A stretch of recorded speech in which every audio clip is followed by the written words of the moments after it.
Hello students, welcome back. Let's start with a new topic which is objectives of accounting. Here you can see that our first point is permanent records. Because all records are in written form. ये permanent record क्यों बोला जाता है? क्योंकि सारे records आपके written form में होते हैं.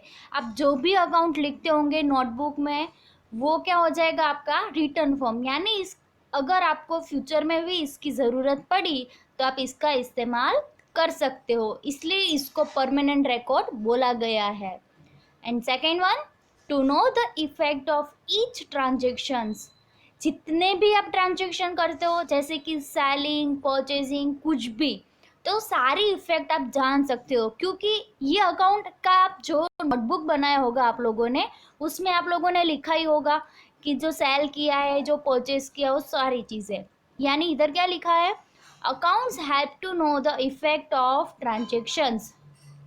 यानी सारी इफेक्ट जान सकते हो, कितना सेल हुआ, परचेज हुआ, कुछ भी. Okay. Then third one, to know influential factors. Influential factor यानी प्रॉफिट एंड लॉस. हम लोग कंपनी चलाते हैं लेकिन किस लिए चलाते हैं? हमारा मोटिव यही रहेगा कि हम ज़्यादा से ज़्यादा प्रॉफिट कमाए. किसी का ये मोटिव होगा कि हम लॉस करें? नहीं होगा, क्योंकि सभी लोग क्या करना चाहते? प्रॉफिट ही करना चाहते, हो सके उतना जल्दी पैसे वाला बनना चाहते. इसलिए मेन चीज़ यहाँ पे अकाउंटिंग में रहेगी कितना प्रॉफिट कंपनी कमाती है. Okay. Fourth one, to determine tax liability based on accounts tax liability created. It means account आप प्रिपेयर करते हो, उसमें कितना प्रॉफिट हुआ, कितना लॉस हुआ, सारी चीज़ें हम देख सकते हैं. यानी कितना कंपनी कमाती है, कितना एक्सपेंस करती है, वो सब कुछ. जितनी भी आपकी ज़्यादा से ज़्यादा इनकम रहेगी ना, उसके ऊपर आपको क्या पे करना पड़ेगा गवर्नमेंट को? टैक्स. यानी जब भी अकाउंट प्रिपेयर करोगे आपको पता चल जाएगा कि आपकी इनकम कितनी है एंड एक्सपेंस कितना है. इट मीन्स कि जितनी ज़्यादा इनकम होगी आपको इतना टैक्स ज़्यादा पे करना पड़ेगा. Then to know quantum. Quantum को क्या बोलेंगे? Amount. Amount of payables. Okay, ये चीज़ नहीं आई. पेएबल्स. पेएबल्स किसको बोलेंगे? कि आपको कोई भी चीज़, पैसा, कुछ भी आपको पे करना होगा तो जो होगा उसको पेएबल बोला जाएगा. At the end of the year how many quantum of liability you should pay that we know by the account. Account में सब कुछ हम लोगों ने लिखा होगा, कितनी अमाउंट आई, कितनी गई, यानी हमको कितना पे करना है वो हम अकाउंट के ऊपर से जान पाएंगे. सेम वैसा ही होगा रिसीवेबल. यानी कितना हमको किसी के पास से पैसा लेना है यानी रिसीव करना है, तो वो हम उसके ऊपर से जान पाएंगे. तो ये 6 ऑब्जेक्टिव हो गए. अब आते 7 पर. To measure profit of business.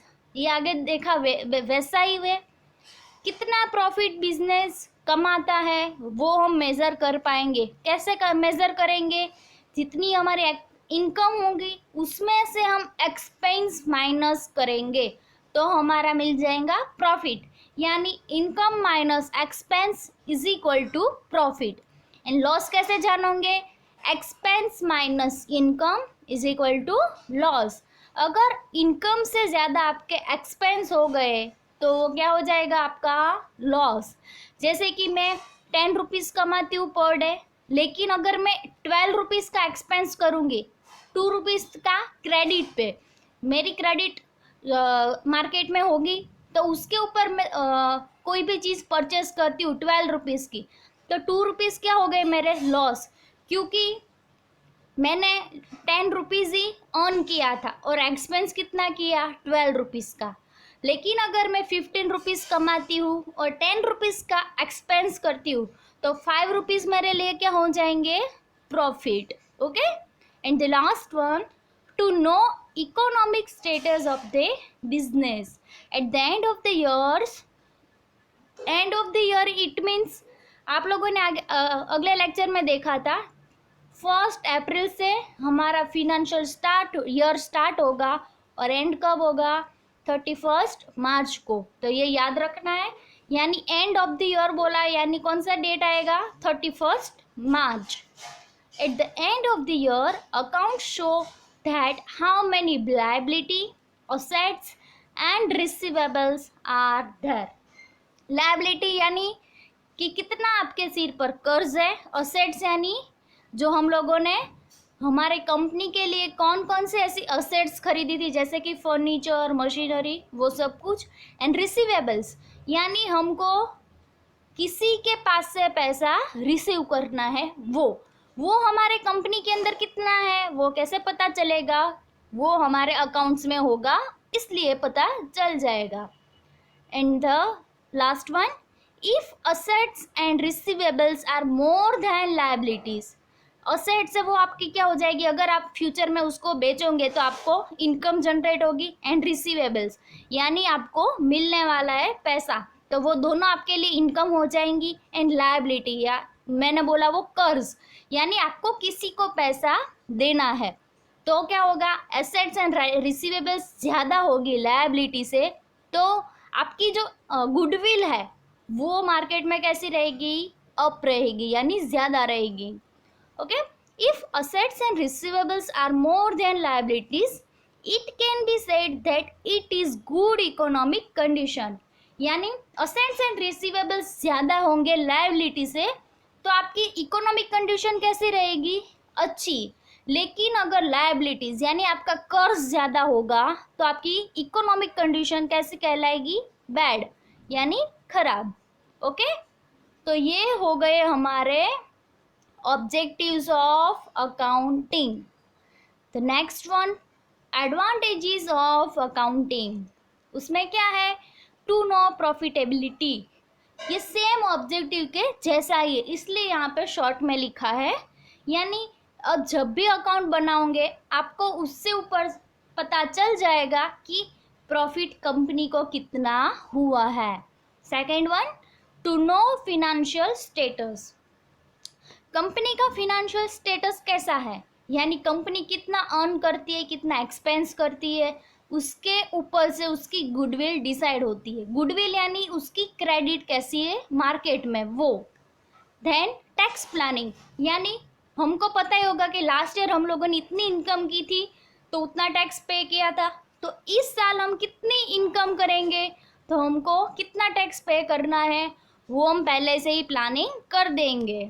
Then valuation of business, ये सेम वही चीज़ हो गई गुडविल जैसी कि वैल्यूएशन ऑफ बिजनेस. अगर आप अपना बिजनेस बेचना चाहते हो मार्केट में, जैसे कि मेरे पास एक स्टोर है, उसको अब मैं रन नहीं कर सकती हूँ क्योंकि मैं आउट ऑफ कंट्री जा रही हूँ, तो फिर पहले मैं क्या करूँगी, मेरी जो गुडविल है वो डिसाइड करूँगी कि मेरी मार्केट में गुडविल कितनी है, 4 लाख, 5 लाख या 10 लाख, कितना है मेरा गुडविल. अगर मैं ये बिज़नेस किसी को बेचना चाहती हूँ तो मुझे उतना ही रकम लेना है जितनी मेरी गुडविल है. तो ये चीज़ वही हो गई जो है valuation of business. Fifth one है डिसीजन मेकिंग.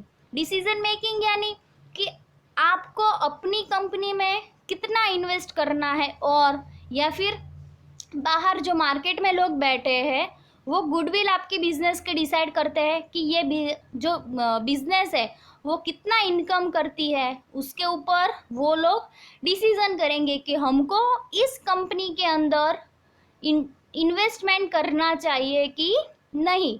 अगर वो इन्वेस्टमेंट करेंगे और आपकी कंपनी ज़्यादा से ज़्यादा प्रॉफिट करती रहेंगी तो क्या होगा, उनको डिविडेंड मिलता रहेगा. उन लोगों ने शेयर परचेज किए होंगे आपके कंपनी के, तो उन लोगों को क्या मिलेगा, dividend.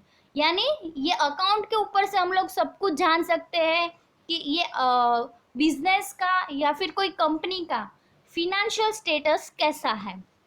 6 one, as an evidence. Account एक आप लोगों ने नोटबुक में लिखा होगा, अगर 5 ईयर के बाद आपको उसकी ज़रूरत पड़ी तो आप उसका एज एविडेंस यूज़ कर सकते हो. Then comparison with past operations, यानी कि मुझे 2 साल से पहले जो मैंने अकाउंट लिखा था उसका और आज का दोनों का कंपैरिजन करना है. ताकि मैं जान पाऊंगी कि मैंने उस टाइम पे कितना प्रॉफिट अर्न किया था और आज कितना प्रॉफिट अर्न कर रही हूँ।